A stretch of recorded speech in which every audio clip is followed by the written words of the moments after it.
भगवान शिव कहते हैं ध्यान से बढ़कर तीर्थ नहीं है, ध्यान से बढ़कर कोई योग नहीं है, ध्यान से बढ़कर कोई दान नहीं है, ध्यान से बढ़कर कोई तप नहीं है। इसलिए हमेशा ध्यान करना चाहिए। ध्यान से व्यक्तित्व का विकास होता है। ध्यान हमारी सोई हुई योग्यताओं को जगाने का और हमारे जन्मों के अर्जित ज्ञान को फिर से हमारे भीतर चैतन्य कर देने का मार्ग है।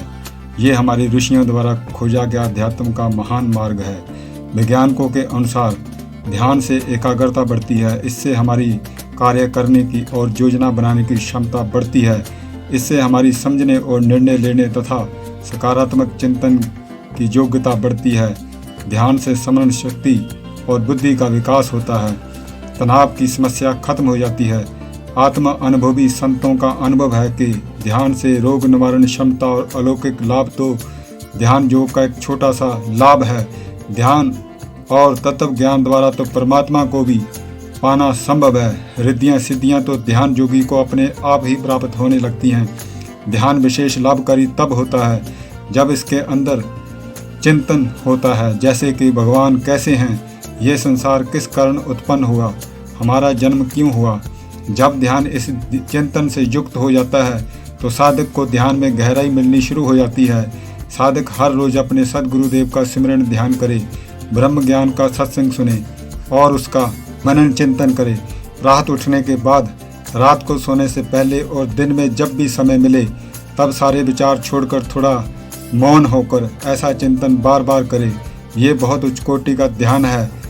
इसमें साधक में छुपी हुई योग्यताएं जागेंगी और उनका विकास होगा और साधक की प्रतिभा निखरेगी। अब हम कुछ ध्यान की विधियां और उनके लाभ की चर्चा करते हैं। ध्यान की बड़ी भारी महिमा है। चाहे कितना भी धन सत्ता और कुर्सियां पालो, लेकिन मनुष्य को शांति और सच्चा सुख तब तक नहीं मिलता जब तक उसके पास अंतरात्मा और परमात्मा का रस, परमात्मा का ज्ञान और परमात्मा का ध्यान नहीं होता। ध्यान 4 प्रकार का होता है। पहला ध्यान है पाद सत ध्यान। भगवान अपने गुरु जान जिससे आपकी प्रीति हो, उसके चरणों को देखते देखते ध्यान हो जाना, ऐसे बोलते हैं पाद सत ध्यान। दूसरा ध्यान है पिंड सत ध्यान, यानी अपने शरीर में स्थित 7 चक्रों जैसे मूलाधार चक्र, स्वाधिष्ठान चक्र, मणिपुर चक्र, अनाहत चक्र, विशुद्ध चक्र, आज्ञा चक्र, जहाँ सहंसार चक्र पर आंखें बंद करके ध्यान करना, इसे पिंड सत ध्यान कहते हैं। शक्तिपात का सामर्थ्य रखने वाले गुरु साधक को मंत्र दीक्षा और शक्तिपात देते हैं। इससे कुछ साधकों को झटके लगने लगते हैं, कभी रोना कभी हंसना होने लगता है। यह सब ध्यान के फलस्वरूप होता है। मूलाधार चक्र, स्वाधिष्ठान चक्र और सभी चक्रों का फल केवल आज्ञा चक्र पर ध्यान करने से प्राप्त हो जाता है। सुबह नींद से जल्दी उठकर दोनों भौहों के मध्य में ओंकार का जहाँ भगवान शिव का जहाँ अपने सदगुरु का ध्यान करो, इससे बहुत चमत्कार होगा। आंखें बंद रहें, दबाव ना पड़े। दबाव पड़ेगा तो आँखों में अथवा सिर में तकलीफ हो सकती है। जैसे भोजन करने में 15-20 मिनट लगते हैं, लेकिन वह 10 घंटे पुष्टि देता है, शक्ति देता है।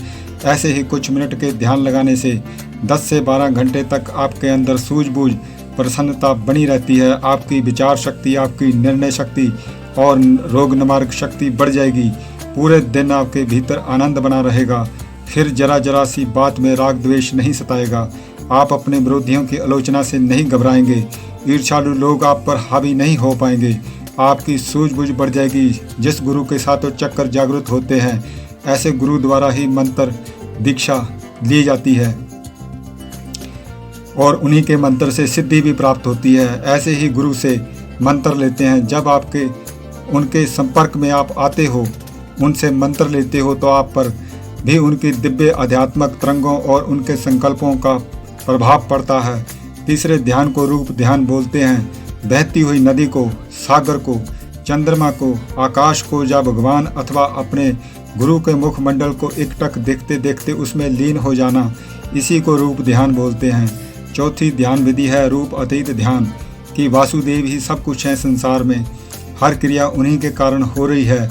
इस तरह के चिंतन को रूप अतीत ध्यान कहते हैं।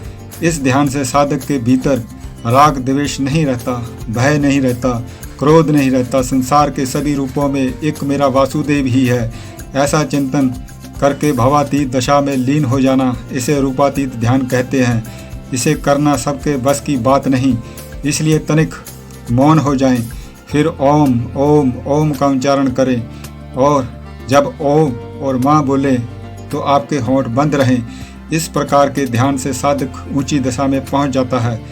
पाद सत ध्यान से पिंड सत ध्यान और पिंड सत ध्यान से रूप सत ध्यान और रूप सत ध्यान से रूपातीत ध्यान ज़्यादा गहरा होता है। जो जिसका अधिकारी है उसके लिए वही बढ़िया है।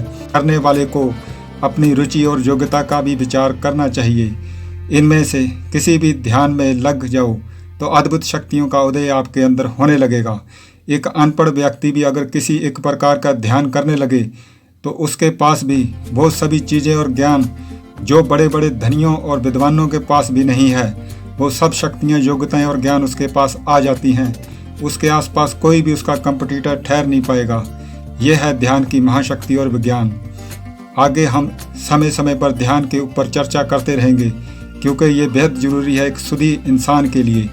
हर चीज़, हर ज्ञान इसी ध्यान के महासागर से ही निकलते हैं।